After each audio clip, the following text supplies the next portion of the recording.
Olá, queridos! Seguimos com mais um vídeo e hoje o tema é um tema muito importante e um tema muito relevante, pensando na questão social e na implicação que esse tema tem para a saúde mental das pessoas. Então, hoje a gente vai falar com você família, com você professor, com você cuidador, sobre o abuso sexual de crianças e adolescentes. Lá no começo do vídeo vocês viram alguns números sobre a prevalência do abuso sexual.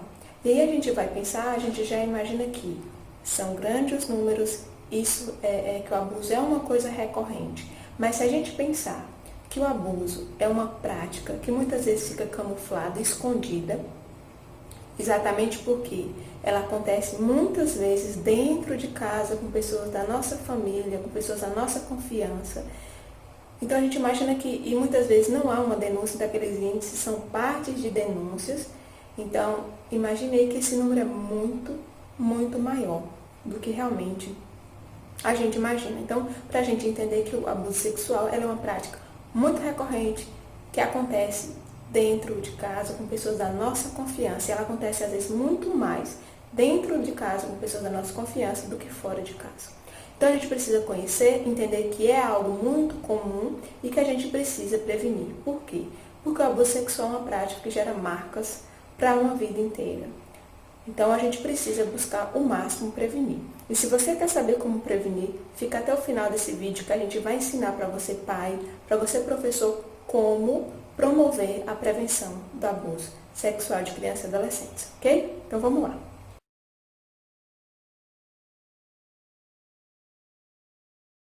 Então, o que é o abuso sexual? Então, segundo o Estatuto da Criança e Adolescente, o abuso sexual constitui toda ação que se utiliza de crianças e adolescentes para fins sexuais. E aí, o que acontece? Não é só por uma questão, por exemplo, conjugal carnal. Então, por exemplo, aconteceu de ter o ato sexual. Não. Não só por essa via, mas também pode acontecer por outros atos libidinosos, por exemplo, pornografia infantil, ligações, chamadas de vídeo. E então ela pode acontecer, o abuso pode acontecer tanto de modo presencial como de modo virtual. E aí, pessoal, é importante a gente focar essa questão do virtual, por quê? Porque hoje é muito comum a gente acompanhar abuso sexual acontecendo no ambiente virtual. Como assim? Então, o que acontece? Hoje as redes sociais viram uma arma para os pedófilos. Então, eles entram nas redes sociais de crianças e eles começam a ter um diálogo, uma relação de confiança com essa criança e vai cercando ela e colocando ela numa situação de risco, até ele conseguir colocar a criança numa situação de constrangimento e ele começa a ameaçar essa criança, às vezes ameaçar a família, e aí vai pedindo coisas para essa criança, e aí colocando ela num contexto de ameaças e chantagens, e aí gerando aí sérios danos para a vida da criança. Então, é muito importante, assim como a gente não deixa uma criança sair na rua desacompanhada, a gente precisa entender também que com as redes sociais não pode ser diferente. É muito importante que os pais acompanhem as redes sociais de suas crianças, sabendo o que elas andam fazendo, o que elas andam acessando, com quem elas andam falando. Então é importante esse acompanhamento. Por quê? Porque a gente nunca sabe quem são as pessoas que estão por trás desse diálogo, ok? Então, fica aí uma dica para a gente pensar.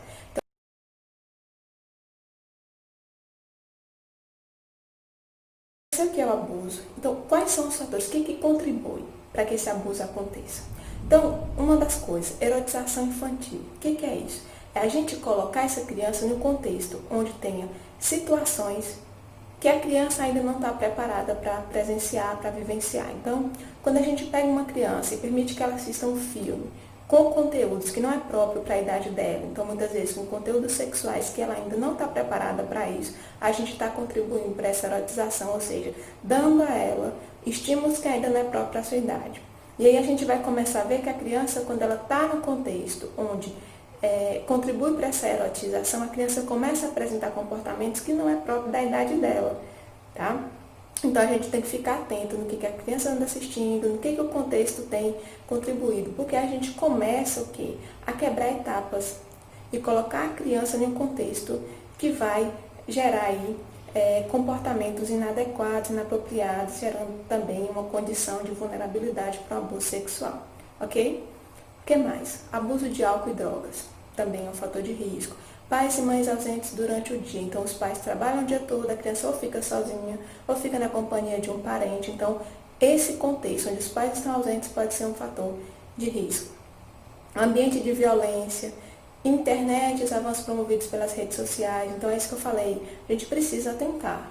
A minha criança adentra as redes sociais, eu preciso saber o que ela anda fazendo. E não é só a criança, mas também o adolescente precisa estar aí sob supervisão, ok? Esses são os fatores de risco.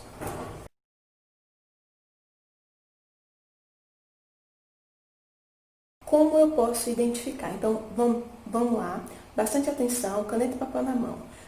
Como que a gente sabe, o que a gente precisa saber, quais são as informações importantes para a gente conseguir identificar uma possibilidade de abuso? Então, o que acontece? Acontece uma mudança de comportamento. Então, essa criança, esse adolescente, ele tinha um comportamento, então era criança que brincava, extrovertida, conversava com todo mundo, comunicativa. De repente, essa criança começa a apresentar uma mudança no comportamento. Quais são essas mudanças? Então, essa criança começa a ficar com um alto nível de ansiedade, muito preocupada, muito ansiosa. E ela começa a apresentar uma imagem corporal distorcida, então ela se olha e ela não se reconhece. Baixa autoestima, dificuldades para dormir, ou sonolência, ou pesadelo, ou os dois, perdas no apetite ou excesso de apetite, então a criança começa a comer demais ou começa a parar de comer, fazer xixi na cama, então ela não faz xixi na cama, de repente ela começa a fazer, dificuldades na escola pode acontecer, e os comportamentos podem variar, por exemplo, uma criança ela era tranquila, de repente ela se tornou muito agressiva, ou ela ficou muito apática, o que é isso? Muito triste, ou ela ficou muito isolada. Esses tipos de comportamentos podem aparecerem também. Tristeza, abatimento profundo, medo de voltar para casa pode ser um indício de que há alguma coisa, algum tipo de violência. E aí o que acontece? Não é só no abuso sexual que isso pode acontecer, mas também em outros tipos de violência, violência física, verbal, isso pode acontecer. Então, minha criança mudou de comportamento, eu preciso investigar, tá? Quais são os outros comportamentos também? Então, essa criança começa a apresentar uma curiosidade sexual excessiva, quer saber de muitas coisas de cunho sexual, a mais, né, do que isso é esperado para a idade dela, tocar os órgãos genitais na presença de outras pessoas, introduzir objetos no ânus ou na vagina, desenvolver brincadeiras de cunho sexual com amigos, com animais, com os brinquedos. Então, além da tristeza, daquele comportamento que a gente falou, isso pode ser um comportamento, mas ela também pode começar a desenvolver comportamentos de cunho sexual. E aí a gente precisa observar. Mudou o comportamento, nós precisamos investigar. Ela apresenta esses comportamentos, quer dizer que ela foi abusada? Não necessariamente, mas a gente tem que investigar. A criança mudou de comportamento, a adolescente mudou de comportamento, a gente precisa investigar, tá ok? Então, esses são alguns sinais que a criança ou adolescente pode apresentar diante de uma situação de abuso.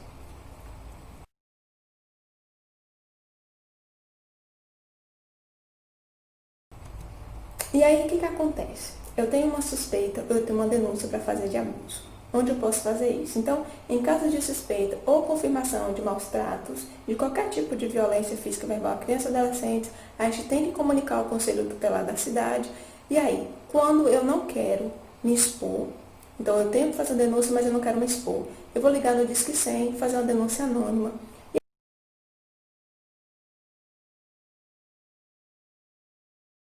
Como eu posso prevenir? E está aí o ponto mais importante do nosso momento. A gente precisa contribuir para a prevenção. O melhor caminho para o abuso sexual é a gente conseguir prevenir. E como eu faço isso? Então, vamos lá. Caneta e papel na mão, professor, pai, e vamos anotar. A primeira coisa, nós temos que entender que para prevenir nós precisamos orientar. Orientação sexual precoce, ela é muito importante. Por quê? Porque o abuso sexual, ele acontece, pode acontecer muito precocemente. Então, desde muito pequeno, a gente já tem que começar a fazer essa orientação sexual precoce. Quem pode fazer essa orientação? Profissionais de saúde, psicólogos, professores, advogados, pais e sociedade. Todo mundo pode fazer. Quando eu digo orientação sexual, eu estou falando de falar de sexo com criança? Não, eu estou falando de orientação sexual. É de trabalhar a sexualidade dessa criança de um modo adequado e adequado para a sua idade, de modo que ela consiga identificar sinais de risco e se proteger, ok? Então vamos lá. Pais, o que vocês podem fazer para prevenir o abuso sexual e proteger seus filhos? A primeira coisa, tanto para pais quanto para a sociedade em geral, a gente precisa se informar sobre a realidade do abuso sexual, que ele é real, que ele acontece e pode acontecer dentro de casa. Então a gente precisa se informar sobre essa realidade. Me informei, eu vou falar 3 passos, 3 coisas importantes que os pais precisam desenvolver para prevenir. Primeiro passo, dialogar e dar atenção ao seu filho. O que acontece? Aqui nós vamos ver algumas coisas importantes. Primeira coisa, eu preciso ouvir o meu filho e acreditar nele. Por mais que o meu filho traga um conteúdo absurdo, que a gente fala, nossa, será? Então a gente precisa acreditar. Primeiro, acredite. Por quê? Porque o maior ressentimento das crianças que são abusadas, principalmente as meninas, o maior ressentimento é de não serem acreditadas por suas mães. Então, meu filho e minha filha chegou contando uma situação de violência, eu preciso confiar. Primeiro eu confio, eu acredito que ela está falando a verdade, e aí eu vou investigar. Eu confio, eu protejo, tiro essa criança da presença dessa outra pessoa, e aí eu vou investigar se realmente isso é verdade ou não, apurar os fatos. Tá ok? Mas primeiro eu preciso confiar. Por quê? Porque o abuso sexual ele começa desde muito cedo, então a gente precisa ensinar as crianças a se prevenir. E como eu ensino meu filho a se prevenir? Então nós vamos falar agora de habilidades protetivas. Nós precisamos trabalhar com as nossas crianças habilidades autoprotetivas. O que é isso? Ensinar as crianças a reconhecerem um risco, bem como o seu potencial ofensor, ensinando que elas podem dizer não diante de uma situação abusiva e também que é preciso relatar o ocorrido para uma pessoa de confiança. É aquilo que a gente vai chamar dos 3 R's. 3 R's. Primeiro, a criança precisa aprender a reconhecer uma situação abusiva. Tá? A gente precisa ensinar isso. Segundo, a gente precisa ensinar ela a resistir a essa situação. E terceiro, relatar para uma pessoa de confiança. Tá? E como que eu faço isso? Se você falou que a orientação tem que começar lá desde pequenininho. Aí eu vou ensinar algumas dicas para você. Se eu tenho crianças de 3 a 5 anos de idade, como eu vou fazer essa orientação? Eu vou conversar com ela sobre as partes privadas do corpo, aquelas partes que são cobertas pelas roupas de banho. Então eu vou ensinar para a criança que tem partes onde só ela pode tocar.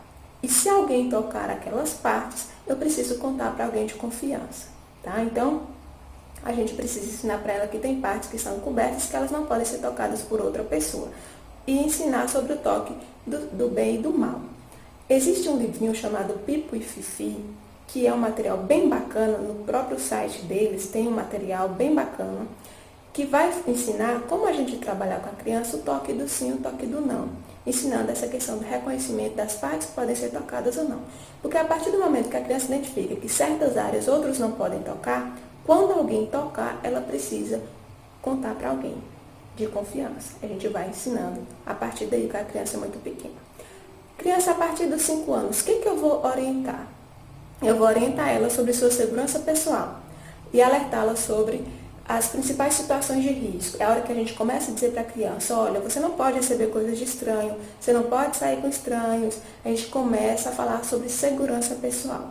E aí, como que eu posso trabalhar? Existe no YouTube vários vídeos educativos que ajudam bastante, mas existe um vídeo que tem o título, Prevenção de Abuso Sexual. É um vídeo que fala sobre a raposa, que é um indivíduo que ia nas escolas, oferecia bala para as crianças de modo a levá-las para uma área de risco. Então, esse vídeo é muito legal para a gente mostrar para a criança, discutir sobre segurança pessoal. A gente pode trabalhar isso tanto na escola, quanto a gente pode trabalhar em casa, discutir com as nossas crianças essa questão da proteção, sua proteção, sua segurança, tá? Então, falar sobre segurança. A partir dos 8 anos de idade, aí, o que eu vou fazer? A gente vai começar a discutir sobre os conceitos de conduta sexual que são aceitos pela família. O que é normal para a família, o que não é. E aí começa a introduzir a questão dos fatos básicos de reprodução humana.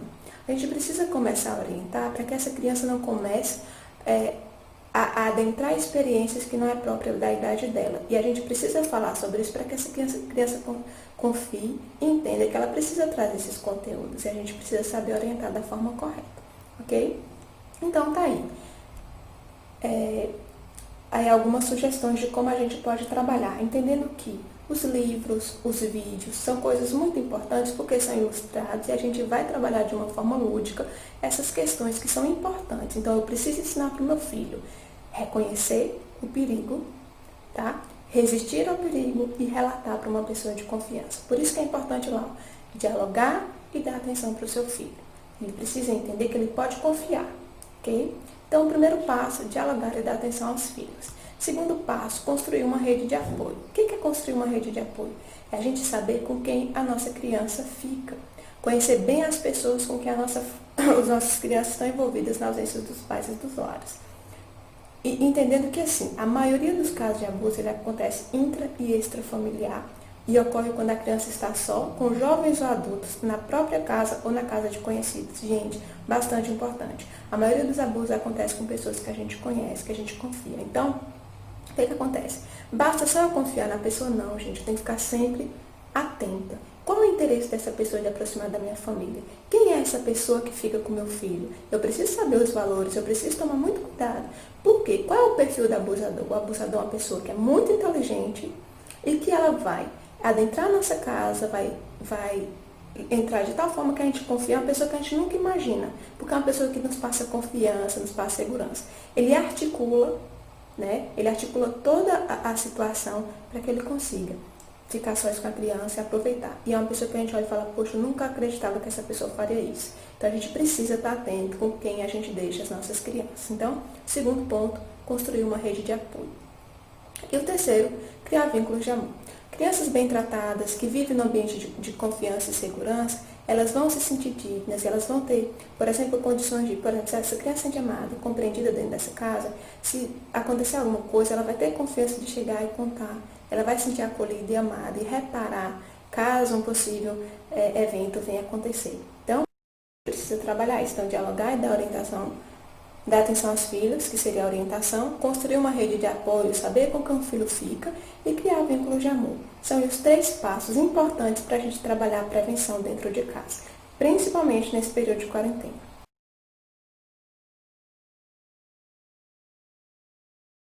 Então, vamos lá. Atenção, pais. Para a gente encerrar, eu queria que vocês pensassem muito bem nessa frase. Não deixe seus filhos sozinhos, nem confie demais nas pessoas que aproximam da sua família e do seu filho. Há sempre um motivo quando alguém se aproxima.